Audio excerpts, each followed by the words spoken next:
tena ny fotsy angambany hoe dia ny fanjakana moa zany efa nisafidy ny anaraka an'ilay lalam-panorenantsika izay nasiana mpantsiana tamin'ny farany iny dia tokony anaraka an'iny hatramin'ny farany zareo satria raha io fikasana an'olo ny mpikambana anivon'ny ACC io dia tsy manara-dalàna io ary tena tsy ara-dalàna mihitsy io raha ny anteny melandray no andeha an'olo mpikambana amin'ny ACC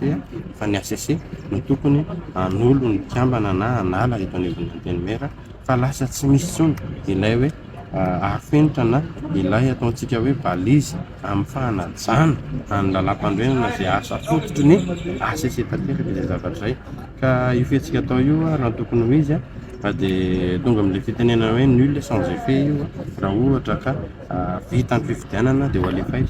alefany amin'ny ACC sa ho alefany amin'ny président fanavozana ilay izy dia izy ny hanapaka anazy mbola ry zareo ihany ny hanapaka anazy dia zavatra tsy mety mihitsy hoe fa tsy azo ekena ny tiako mahafisina koa androany nisy andreny rokety napetrakintsika dia ho anivon'ny ACC ireny dia fiarahantsika mahafantatra moa hoe irrecevable ilay izy noho ny antony hoe tsy fafahako mametraka an'ilay rokety zany hoe tsy mivakina zany ny fogna an'ilay izy aloha zany ny dikan'izay fa misy hotsakotsakona ary misy hodinidiniana ary misy hosaintsain'ny mpitondra ny contenuan'ny zavatra rehetrarehetra ireny mba hahafahandry zareo manitsy any tsy mety ataony mba hahafahandry zareo mahakalesona ihany keo fa efa nataontsika andingana amin'ny mahasolo mbavam-bahoaka atsika amin'ny mahasolo tena vahoaka atsika amin'ny mahatondra tena vahoaka atsika dia tsy nitazana fotsiny tsika fa nametraka an'ireo nrekety ireny dia izay ny vokatra atao anatin'ilay izy aloha fa anjara ny fanjakana foibe no mahakalesona amin'ny zavatra ho ataony amin'ny ho avy mba hantsiny ary miteny foantsika hoe mba mahaiza miaina ary mba mahaiza ihany koa mba mahakalesona raha ohatra ka manao fetsiketsehana ny olona na mametraka an'ireny rekety ireny na mitaraina amin'ny lafiny zavatra maro mihitsy dia aza ho raisina fa valo ireny olon'ireny fa mba enoy inona ny antony inona ny ambanivankony inona marina ilay zavatra tenen'ilay olona inona ny contenu an'ilay zavatra nysoratantsika ao anatin'ireny rekety ireny mba hantsianareo any asianareo ny tongotra amin'ny ho avy fa ny olona mijery ny olona mitazana ary ny olona mandray fepetra amin'ny fotoana tsy ampozina raha ohatra ka atambatra daholo zao tsy mety rehetrarehetra zao firenena ny resaka eto vahoaka malagasy ny resaka tanindrazana iambonana no resaka dia isika rehetra samy tokony andraikitra dia tsy maintsy mandray andraikitra zay rehefa misy zavatra hitanefa tsy mety fa anjaranareo kosa no miaina ary anjaranareo no manintsy ny zavatra tsy mety ataonareo eniko aloha zany dia maneo ny alahelo inona moa le hoe alahelo mahindrahindratsika eto serony atao hoe fanavaozana tamin'ny alatsinainy 18 mai dia nahazo filazana fa apetraka ho filoha fokotany manakambahiny tsy vao tamin'ny fotoana io akoriny fa efa tamin'ny 15 janvier dia tsy raikitra moa tena janony nisy savorivory tamin'ny 15 janvier teo fokotaninay raha na sondena ny olona dia hoe inona ny antony afaka manontanina olona vitsivitsy tsy manino madambola fa le adjointinao tsy mety aminay satria olona tsy eo anivon'ny fokotany le adjoint fokotany aloha faharoa manarakaraka tonga ny tamin'ny alakamisy dia mbola voantso ny tenanay fa andray ny taratasy ho filoha-pokotany agagana nefa no atairana no nazahoako feo tato amin'ny teravaviko ty fa olona hafa eo anivon'ny fokotany tsy hoe manaratsy akory fa tia azo toerana sanatry mivavy zany ataoko fa maro angamba ny olona efa nahita ny asa nataoko teo anivon'ny fokotany nandritra ny fotoana marobe satria voalohany indrindra aloha dia zanatany manakambahiny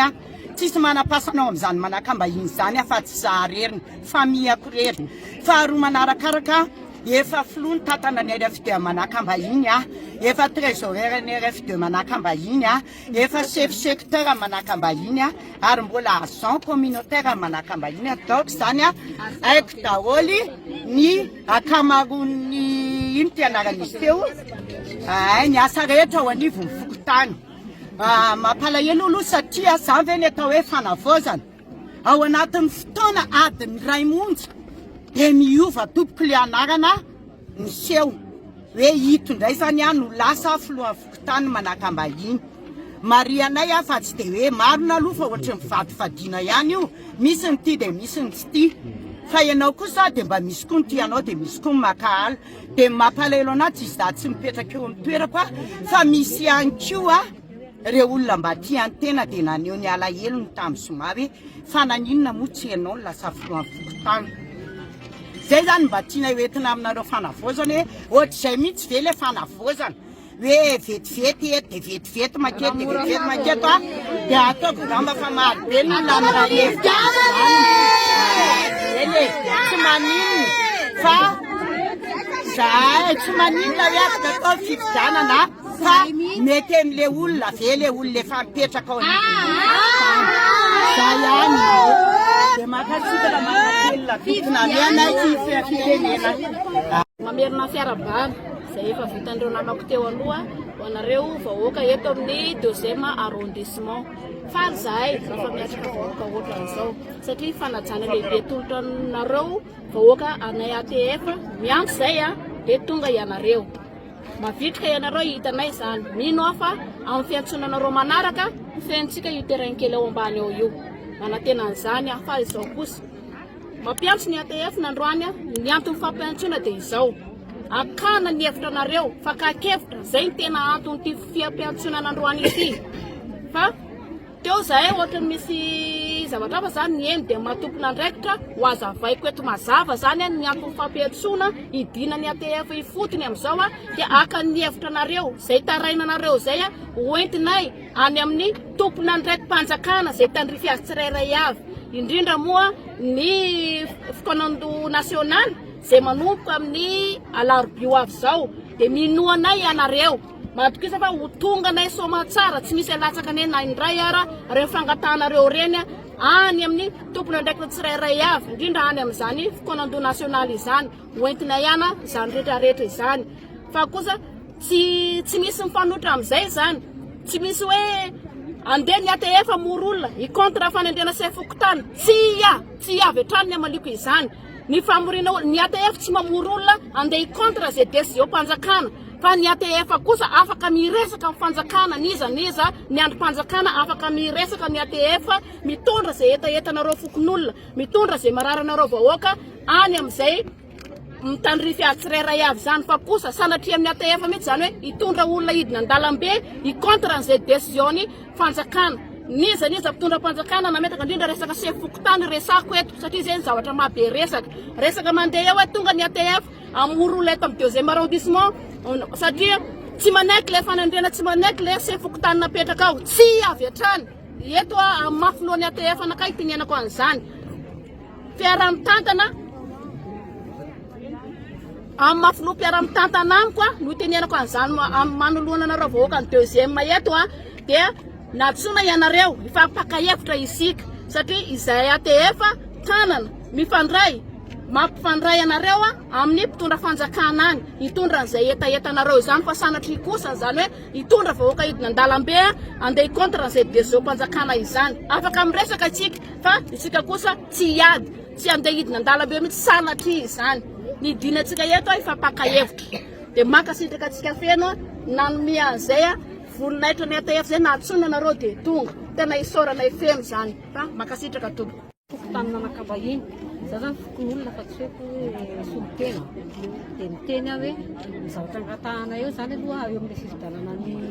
filoha fokotany fantatro mihitsy amin'ny nongety etan'izay daholo ny fokotany leta ro amin'ny 50 kanefa raha hoe araka lalampamin'ny efa vita zany dia tsy mbola vidina ny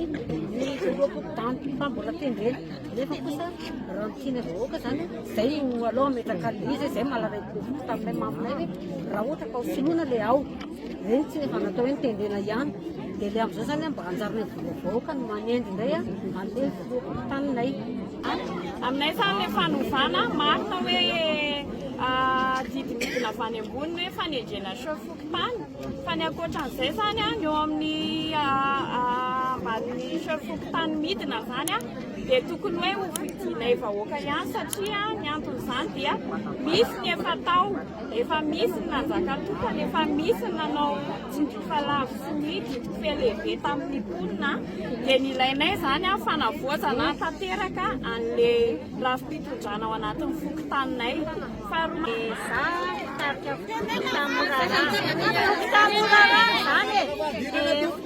ny etaetanay eo zany dia momba ny fokota zany tendrena nefa zay zany tsy tiana ile tendrena fa aleo zany le mafile zay zany mba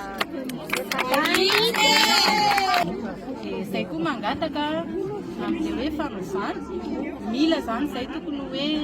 vahoaka aminay ihany no mifidy ny filoha fa tsy apetraka to